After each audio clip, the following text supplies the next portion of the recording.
Alrighty, when you do go to the Moodle page, these are also, I'm giving you notes for how to use the pen tool and how to use the brush and pencil tool. We've kind of used the pencil tool a little bit. I know it's going to take a little while loading. But this is going to give you more information about using the pen tool.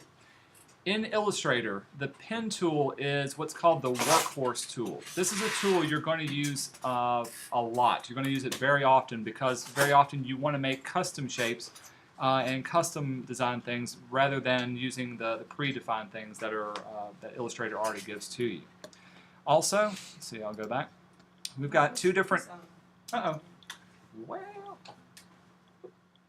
Oh boy. You may want to look on with another one that doesn't look right. Computer's messing up somehow. Oh, there we go. Okay, cool.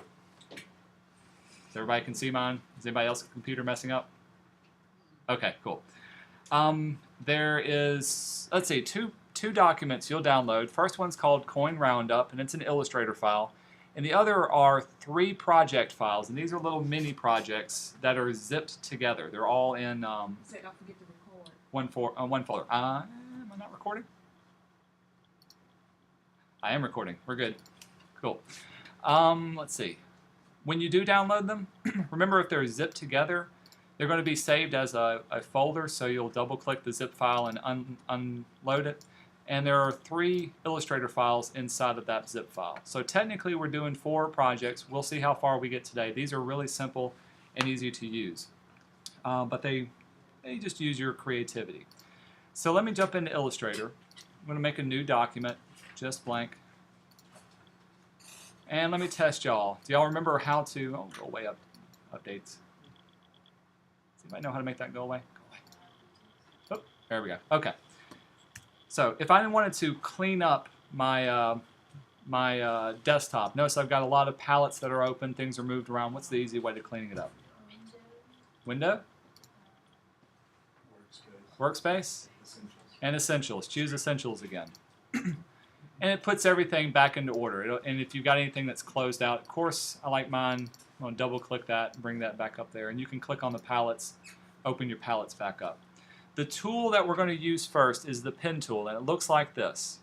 There's some other similar tools underneath it. So if you click and hold, you've got a pen tool, add anchor points, and delete anchor points, and convert anchor points. The main one we're going to use is just your regular pen tool. So make sure that that one's selected. You don't have any of the plus or minus sign to work from.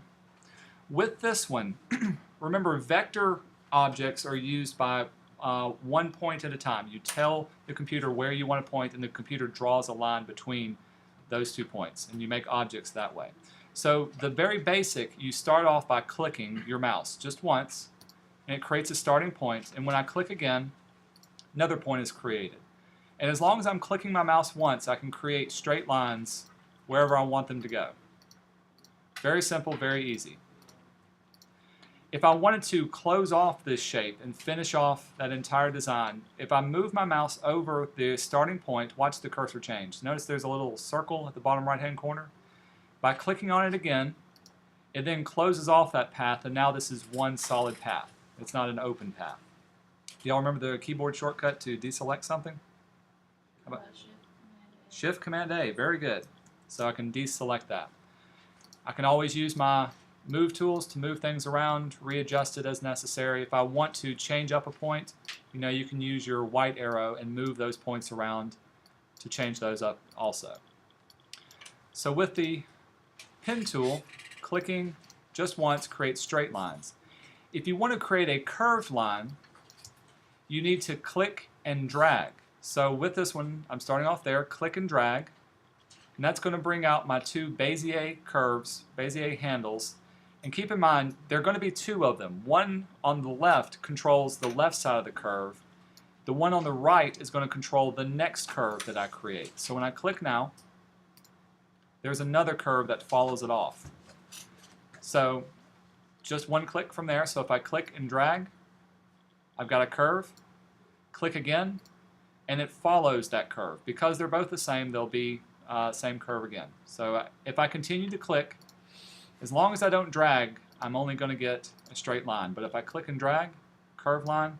If I click and drag again, I can do 2 curves, so now it even bends it even further. And this is what takes a lot of practice. A lot of people kind of get upset with the pen tool because it's not very intuitive, but the more you use it, the easier it's going to get. If I click again, completes out that curve. And I can click at the very beginning to change that out. As always, I can use my direct selection tool to click and drag and move any of these around. Also with this tool, I can click on my curves and adjust that out. We've done that with a couple of exercises. So this is the basics of making free-form shapes with the pen tool. Clicks and drag. Let's move this one out of the way. Another thing you need to know is, let's say I'll start off, I'll make a curve. Click and drag. Let's say I don't want my next line to have a curve to it. If I clicked again, of course it's going to curve out. So if I click and drag, this time I want it to end right there. I'm going to click again on this one, on this point, and it erases away that right side Bezier handle. Now when I click again, I get a straight line. It doesn't follow out the curve. So click and drag, click again, and notice my little cursor has a little point on it.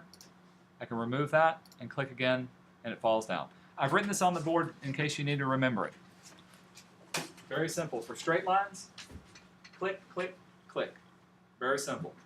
Curved lines, click, click and drag, and you'll get the little Bezier curves.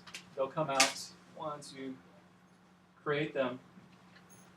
And as long as you're holding down your mouse, you can adjust the curve of your line. But if you need to stop a curve, click, click and drag, and then click on this one again.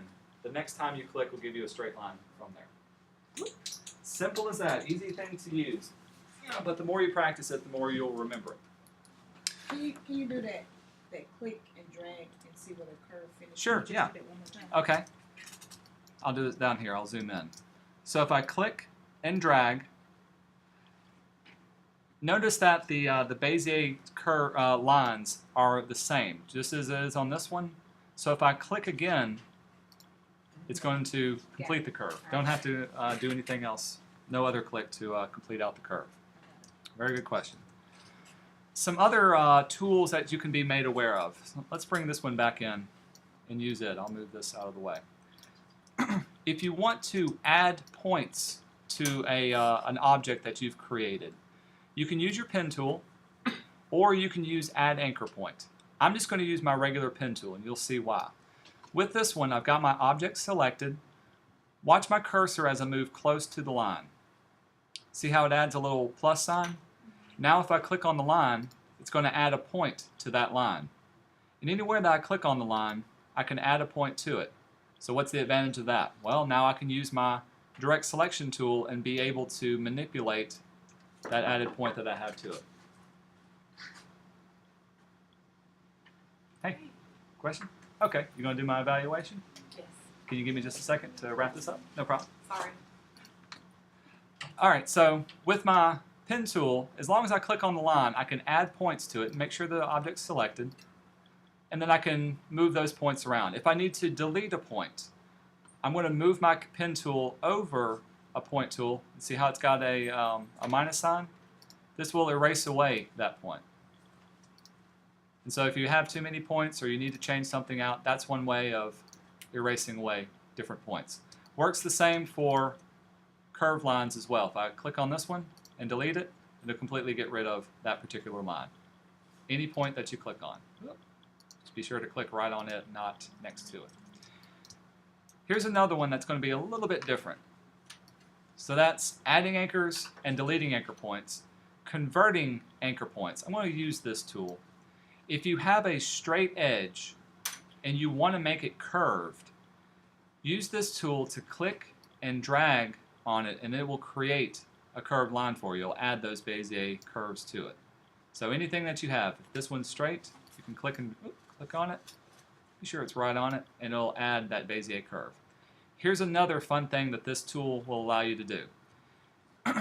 If I was to use just my regular direct selection tool, notice that it moves both Bezier handles at the same time.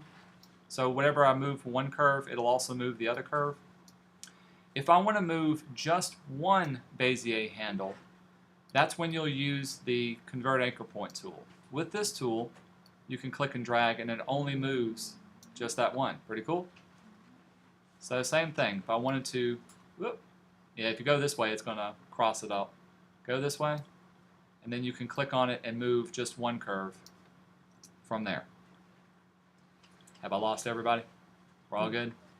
I tell you what, Ms. Poloquin's supposed to be here to do the teacher evaluation, so I'm going to stop right here so y'all can do the evaluation before I move on, else y'all may forget. So